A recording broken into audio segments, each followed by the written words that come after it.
The Hearts of Gold podcast is brought to you by the Grow and Share Network, produced by Off the Walter Media. Welcome to Hearts of Gold. Today we have Amelia with us. Hi, Amelia. Hi.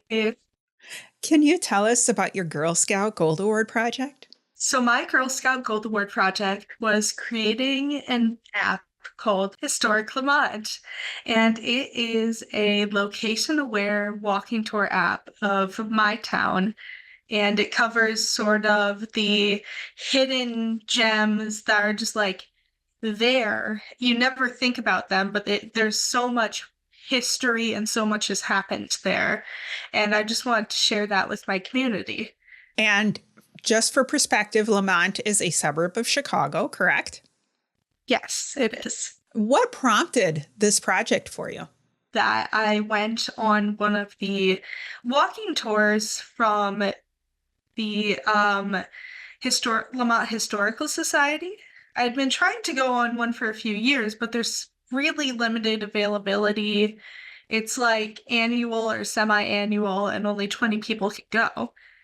Even though I'm a huge history nerd, like I'm thinking about majoring in history in college, I had never come across some of the interesting things and interesting places that had happened in my town. And I have lived in Lamont my whole life. My mom's been here her whole life. And I'm a long time Lamonter. I've never heard of any of this, so I just wanted to share it.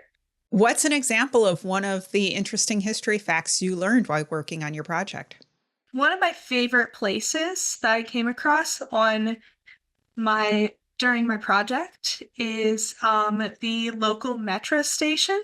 It's just this small stone building. I'd never really gone over there, but it turns out that not only did it witness the passing of President Lincoln's funeral train, it also was one of the sites of the Lamont Massacre. A lot of townspeople were waiting there because there was news that there was a garrison sent down from Chicago to try to quell the unrest because the quarry workers had been on strike.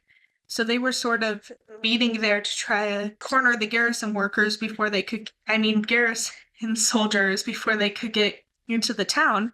But it turns out they'd gone off at the previous stop, so there was no actual conflict there. And you created an app for your project. Can you tell us what your app does and how you chose to do an app? So my app, you can open it up and you can select one of 3 tours. One is a tour of all of the 31 sites. Another is a shorter tour for those who aren't able to walk as much or maybe have small kids. And the third is a tour of Lamont's churches, since Lamont's known for their skyline of many, many churches. And once you select one of those, it will take you to a map, and you're starting out at the Old Stone Church, which is the Lamont Historical Society's location. And then it gives you directions to the next site on the tour, and your location is there as well, so you don't get lost. And then once you click on a site for the tour, it shows you a picture of the place and a brief description, and it also has an audio component that was recorded. I got the help of one of the students on the speech team at my school to help me record those. What was it like creating an app? That just seems overwhelming to me. Yeah, it was pretty difficult because even though I had a lot of prior coding experience, since it was an iOS app, you had to learn an entirely different language because Apple has to be special. Of course they do. And it was really different from the other programming languages I knew, because before I coded just like small programs, but this was really visual, and that was difficult. And also to code for Apple, you have to get this specialized software and code in this thing called Xcode, which is you can't access on any other device but an Apple computer. So that was the hard part. That's actually what took the longest out of anything in my Gold Award project, or one of the things that took the longest is actually obtaining an Apple computer. Luckily, my brother let me use his that he was using for college, so that was really nice of him. Otherwise, I would have had to gone out and bought one, which is not, that would mean a lot more fundraising than what I actually had to do. Who in your community helped you with this project?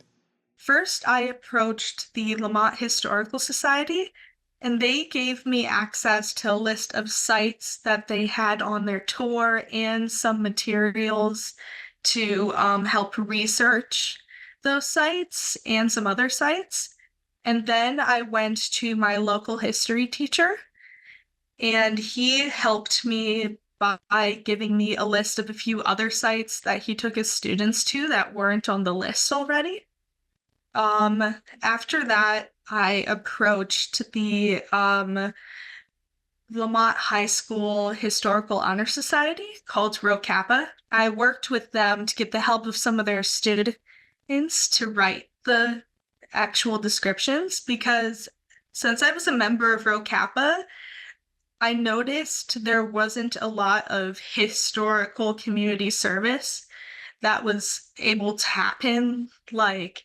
We were volunteering at basketball games and all that, and that was good for the community, but I didn't think it really reflected Rho Kappa's values, so I just wanted to give the opportunity to be more involved with the history side as well. And after that, I got help from the Art Honor Society, since I cannot do art or graphic design or anything, and they helped me design my lovely logo that I have for my app. And lastly, I went to the speech team, as I previously mentioned, and they helped me record my audio descriptions, since I tried podcasting once as a class. My voice was not meant for it. So they helped me record those. And after that, I was able to get help from the Lamont Sesquicentennial Committee, because I was making this app in part for the for Lamont's 150th anniversary, which was in June, and they let me have a table at both of their events for that week of celebration. So that was very kind of them. Wow, that's a lot of community involvement. Do you know how many hours in total, all your volunteers plus you, put into this project? Because given all of that work that you just described, I imagine it had to have been over 1,000 hours. I put in 100 hours, not counting all the time it took to learn the language. So yeah, it could have been 1,000 hours. Wow, that's a great use of resources and expanding your project in a way that you may not have anticipated when you started, when you had that inkling of that thought. I'm also impressed that you didn't just mimic the Lamont history tour into your app, and you actually expanded on it. Besides your history teacher, suggesting those additional things, when you started thinking about your app and your tour, what did you hope to achieve with it? I hoped to give people in Lamont the opportunity to sort of learn about all of these hidden gems, because, as I mentioned, it was very difficult to actually be able to go on the tour. First, you had to actually get the tickets, which were limited, and then you had to have the 2 hours to walk around and the physical capability to do so, which is why I made that shorter tour, because Like, I know parents with young children and like older people would not be able to handle the hard walk that is the Society's tour, because Lamont is built on a hill, a very hilly hill. It's like the hilliest part of Illinois, basically, and that's where we are. What was your biggest challenge during your project, and how did you overcome it, besides the coding piece that we talked about? Aside from actually getting the Apple computer, the other challenge was getting it through the process to get onto the App Store. A limited percentage of apps that actually apply to be on the App Store are actually let onto it, because Apple has they have an interesting screening process, and that took around a month to get my app through that. Because not only does it take like a week to actually screen each app, you have to fill out a bunch of like information about your app, and my app didn't make it through the first time because, since it is a location aware app, the app testers from Apple were testing it from California, and they could not see the actual content of my app because they were too far away. So I had to like go in, figure out why it wasn't working, and then ask them if they could use like a VPN or something to test the app. So that was difficult. Plus, since my app does track location, I had to make like legal forms, which I was not anticipating doing at all. What is your favorite memory from your project? One of them was being able to walk around when it was all done and actually enjoy the tour. And another was walking around town. It was a really nice day, and because I couldn't use like online images of all the sites, I got to walk around and take like pictures of all the sites. That was a fun part. Downloading those all onto my computer, getting the files all organized, that was not the fun part. What is something that you learned about the Gold Award process itself that could be helpful for other Girl Scouts? Especially if you're planning on having a deadline for your project, it's best to start pretty early, because it was really stressful. My Gold Award the application took like 6 months to get approved. I don't know if this was just something that was unique to me, but it was really stressful because I started this process like a year in advance with fundraising. And then it took until like October to actually get it approved, and it was due in June, and I still had to learn the whole programming language. So allow yourself a good amount of time. And for actually filling out the Gold Award application on Go Gold, I would recommend writing longer responses than you think you need, just so you don't have to keep going back and getting checked. Just put a lot of effort into the initial application so you can then go and get started.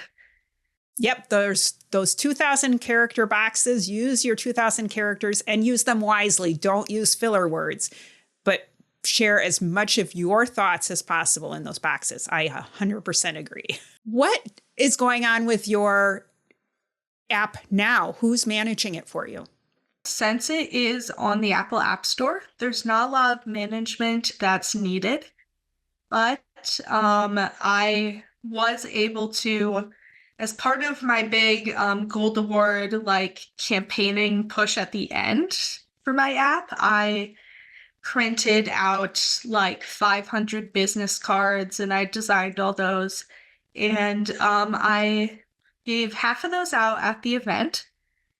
And I gave the other half to the Historical Society so that they could give those out to people who were interested in the tour. And it has a little QR code that takes you directly to the place on the Apple App Store where you can not purchase the app because that's free, but where you can download the app. What are your plans for the future? This fall, I am going to be attending the University of Chicago, and I plan to major in computer science and probably history, but I'm considering economics since U Chicago is known for their economics, and I took AP Micro Macro this past year, and that was really interesting. So I'm not sure. And after that, I hope to work in the field of machine learning and AI. How are you using AI right now? I took a course this past year on machine learning through UC San Diego. I was actually able to create a few rudimentary neural networks that were able to like identify a cat from a dog and differentiate the two through image search. So that was fun. And yeah, I plan to use AI in the future to like more interdisciplinary to, for example, combine it with history and being able to like search through primary sources or maybe try to expand and primary sources that have been shattered to glean more information, or to, if I go into economics, to create better models for the economy. Since it's very hard to predict the economy, but AI can hopefully help with that. What other Girl Scout experiences have you had? I have helped out a lot at my local Girl Scout summer camp. And I first started, I attended there from like kindergarten through 7th grade. Then 8th grade was COVID, so I couldn't do that. But after that, I was able to be a leader. And then since I was out of town for the year of camp last year, I was able to sort of mentor the girls and teach them like how to plan for their troops, since being the leader means you have to like plan how to like plan meals for your group for a week and plan all the activities. So that can be like before camp, it's like a month-long thing. So I sort of helped the girls with that. I understand that you've received some scholarships because of Girl Scouts in your Gold Award too. Can you share that? So recently I received the $5,000 Gold Award scholarship for my council. And that was really exciting. I can't wait to use it for all the books and stuff, because this year's going to be expensive. So that will help a lot. And I also understand that you have had other volunteer experiences, and one of those volunteer experiences led to a job. Can you share about your volunteering and how that moved forward also? I started volunteering at Northern Mill County Special Recreation Association in my sophomore year of high school, and it's a program-based agency where people with special needs are able to do like certain programs. Like I did more athletics. So I did the soccer program, the volleyball program, the basketball program, and I volunteered at those and just helped out. I coached, and it was really interesting in being able to volunteer like that, since my older brother has autism. So I've been pretty active in that area for most of my life, volunteering at Special Olympics and other events for people with disabilities. So being able to volunteer there long term was really great.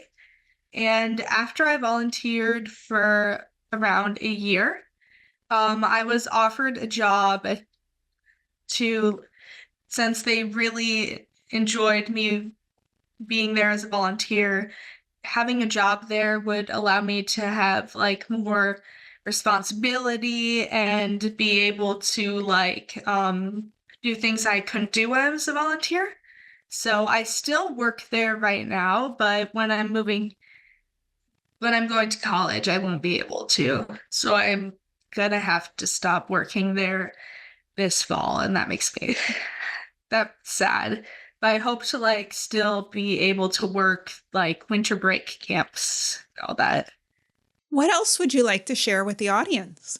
If you're considering doing your gold award and you're not sure, it sounds like too much work, I would highly, highly recommend doing it. It completely changes how you see not only your community, but yourself. You have no idea what you can do until you are able to put your mind to a project and just work hard on it. And it completely changed how I saw myself. Before I started my project, I couldn't even write an email. I could not write a professional email at all. I didn't even know you were supposed to start off with hi or something. I just got straight into the business. So doing your gold award lets you do things you had no idea you could possibly do. I stood in front of people and talked. Before my gold award, not an option. Speech class was awful. So yeah, it was a really great experience. How do you make your s'mores? I make my s'mores with just the traditional way, with graham crackers, marshmallow, chocolate, but I put peanut butter on first I either put peanut butter on the graham cracker, or as I discovered when we were out of graham crackers completely, I really enjoyed making them with a do-si-do Girl Scout cookie. And it was nice, and it was soft. It was very good. I made them at 2 a.m. while watching for the Northern Lights that never actually showed up. Oh, that's sad. We had them for just a little bit where I am. I'm a little bit north of you. So what I saw was pretty. They tell you that you really need to take pictures because the camera pick up the colors so much better. And I did feel that was true. Or the pictures that I took made it look like we had much better Northern Lights than what I saw with my naked eye. Interesting. Maybe they were there. I just didn't look at it right. Yeah. Yeah. I mean, at some points it seemed just like a haze. And when you took a picture, there was actually colors in the picture. It was a super interesting experience. So I was happy I experienced it, but yeah, they did not blow me away. So I look forward to trying again, though. I'm always willing to go out there and try again. I heard this year is going to be pretty big for solar activity and all that. So hopefully they will be back. Well, thanks for joining us today. Thank you for having me. It was really fun to be on the podcast. Good. I'm glad you had a good time. Make sure to click follow or subscribe so you always know when new episodes are released. Power your passion and conquer your challenges. Thank you for listening. If you'd like to be on the show to share your story of how you earned your gold award, reach out and send an email to growandsshare@outlook.com. Be sure to catch up on our previous shows on any of your favorite podcasting platforms, as well as view the full video versions at youtube.com/Cheryl M. Robinson. Thanks again for listening, and we'll see you next time.